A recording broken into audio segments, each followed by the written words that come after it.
우리 이제 언론에서 네네. 법원의 그 구속영장 발부 사유를 평가를 하면서 나온 얘기가 잘못된 부분이 있어요. 뭔가 하면 발부 사유는 그거거든요. 네네. 범죄 혐의가 충분히 소명되었고 그리고 증거를 인멸할 우려가 있다. 네네. 근데 우리 언론이 뭐라고 평가하는 굉장히 건가 흔한 하면, 얘기인데요, 예, 이 얘기는. 박 전 대통령이 범죄 사실 혐의를 전부 다 부인을 하니까 이건 증거인멸의 염려가 있다. 이렇게 얘기를 하는데 그건 아주 잘못된 거예요.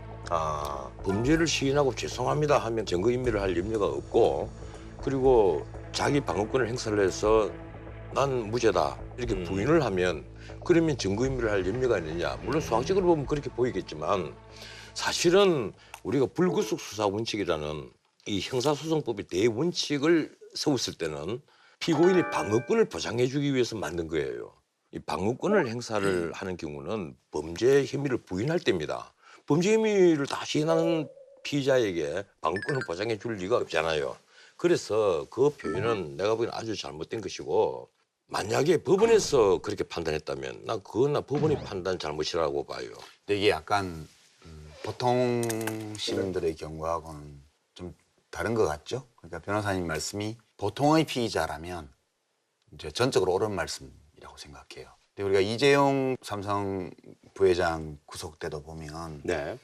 이제 관련자들이 법적으로 기소가 되었던 입건이 되었던 상관없이 그 그룹의 임원들하고 관계자들이 증인 참고인이 많잖아요. 네네네. 그러니까 그 그룹의 실질적인 오너로서 방어권은 헌법의 원리에 따라 보장을 해줘야 되는데 이 지휘 통솔 관계에 있거나 권력 서열 관계에 있는 네네네. 관련자들이 많기 때문에 그 위력으로 증거를 인멸할 우려가 있다고 봐서 구속영장을 발부한 거거든요. 네네. 근데 박근혜 대통령은 전직 대통령이지만 지금 정부 기관 안에 또는 지금 공직자 신분을 벗은 사람이라 할지라도 얼마든지 직간접적으로 영향력을 행사할 우려가 있다. 이제 이것 때문에 일반적으로 우리가 불구속 기소의 대원칙을 적용할 수 없었던 거 아닌가 법원이. 나는 박근혜 대통령 구속영장이 발부될 것이라고 보긴 봤습니다. 네, 하지만 사석에서 네, 말씀하십시오. 말씀하셨죠. 예. 예, 하지만 그렇더라도 관련자들이 이미 다 구속 기소가 되어서 재판을 받고 있는데 더 인멸할 증거가 있겠는가? 왜 그런가 하면 검찰이 이미 얘기를 했거든요. 박근혜 전 대통령의 혐의 사실에 대해서 증거는 차고 넘친다라고 얘기를 했으니까 하는 얘기예요.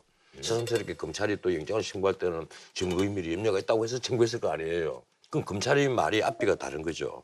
그리고 적어도 영장을 발부를 할 때는 예컨대 범죄 혐의가 충분히 소명됐다 이렇게만 얘기를 하는데 사실은 그것은요 제가 보기에는 약간의 직무유기입니다.